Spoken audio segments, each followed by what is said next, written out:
Hello and welcome to another episode of Ewell Acres. Today we're going to be continuing talking about our journey about gardening by talking about how to let your kids and family help you out in the garden and the farm by participating and let them experience the great nature and wonders that this earth has to offer.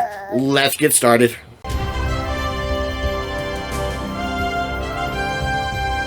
So when you're getting involved in gardening and you're trying to take a look and say, you know what, I love gardening, I love farming, but you know what, I just have little kids around and it's absolutely difficult for me to try and get things done, especially when I have little kids running around.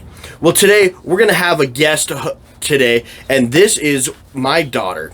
So she is an absolute ball of fun, absolutely loves being outside. In fact, when I try and put her down, she absolutely freaks out. So she just loves hanging out with me. So as long as we can stay cool, as long as we enjoy doing things, she loves hanging out with me. And that is one thing that you can do.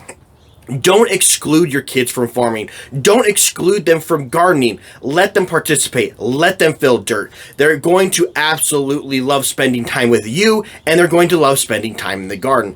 So as we're taking a look at how to participate with farming, a lot of times your kids are going to get in the way. They're going to absolutely make you frustrated because you're trying to get things done and they just want to spend time with you. But oftentimes it can be a joy as part of that frustration in spending time with them. So this little one here really loves being in the outdoors. She's very distracted. She loves looking around. Can you give him a smile? Can you give him a smile? No? Are you looking at the birds? She's having too much fun looking at the birds, looking outside. She decided to wake up early, so I decided to take her with me as we're out here on the farm, as we're out here in the greenhouse trying to get a few things done before we get into the heat of the day, and it's also time for her nap. So that's one of the things that you have to take a look at is when do you find time for farming? When do you find time with your gardening? When you're having a busy schedule? Most farmers these days are working another full-time job on top of their farming. I am no exception to that. I actually myself have several jobs that I do. So I work at least 100 plus hours a week on top of some of the other things I do. Aside from working a second job, doing farmers markets, helping to grow plants and trying to continue to expand my farm and supplying produce for grocery stores, I also have family obligations.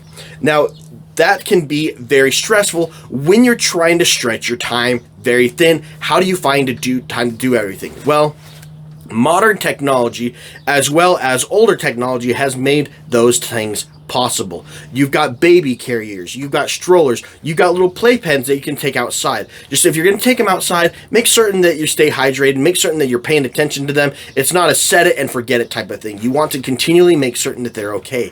You want to protect them from the sun. And oftentimes, if it's like this little one here, when they are introduced early to being outside, they're absolutely going to love it. This little one here absolutely loves spending a whole lot more time outside than she does inside. And whenever the doors open, whenever the windows open, she just runs toward it, crawling, trying to get to that location. So that's what I mean by it. Allow them to participate, allow them to work with things. And that's one of the great things about having a greenhouse or having raised beds is I can actually work on the produce, I can work on things while they are physically present. Sometimes it makes it a little bit more difficult because I have to stretch out my arms and try and work with things that are out of reach. If I'm trying to prune some herbs, if I'm trying to work with some other plants, I need to stretch out a little bit further so that way her little reach can't reach it. Because whenever she comes in contact with plants, she absolutely loves to try and participate. And I've got no problem with that. If I'm not working with a sharp object or scissors, I'll go ahead and let her grab some dirt. I'll go ahead and let her feel some things that are not going to be dangerous to her. I let her participate at a very young age. As they get a little bit older, as they start talking, as they communicate with you a little bit more, they're going to want to participate even more because they're going to want to do what mom and dad are doing. They're going to want to do what grandma and grandpa are doing and let them participate. The more you can get them involved at an early age, the less it's going to be a chore. I remember growing up when I was very young, going out into my grandparents' orchard, into my own parents' orchard. I gained a love of gardening from a very young age. Whether I was helping out on the local garden that was only a couple thousand square feet, or I was helping out with some of my in-laws that had some or some of my other family members that had thousands of acres, or even doing on a commercial setting where I'm helping out with tens of thousands of acres before I started my own farm. There are many different levels that you can participate in. You'll see many videos where you see the kid hanging out on daddy's lap while they're running the tractor.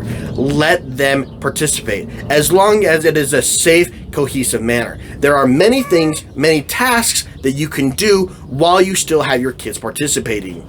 Let them even help you out. There are some other tasks that could easily be done by smaller kids. You've got a 2 or 3-year-old, give them the hose. Let them start to water. Yeah? Do you want to participate? Do you want to say hello to everyone? So yeah, this is just one of my little helpers that helps me out around the farm. So sometimes it can be a little bit frustrating, but a lot of times it's enjoyable to see their love of nature, just the love of experiencing the world when they go to help out with gardening. So that's what I might mean by things is, yes, it can be a little bit frustrating to have your family participate, but let them come out. They love to help you out, and they're going to build a much healthier, happier bond with you when you go to work on that. Yeah? Do you want to say hello? Do you enjoy farming? Say hello. Yeah? Do you want to say hello? So anyway, this has been just a quick video participating while it's early in the morning before she gets a little bit more tired and has to go down for her nap of allow your family to participate. Let them go in. Family, gardening, it can all be together. Allow them to help grow the food that they're going to eat. Let them participate.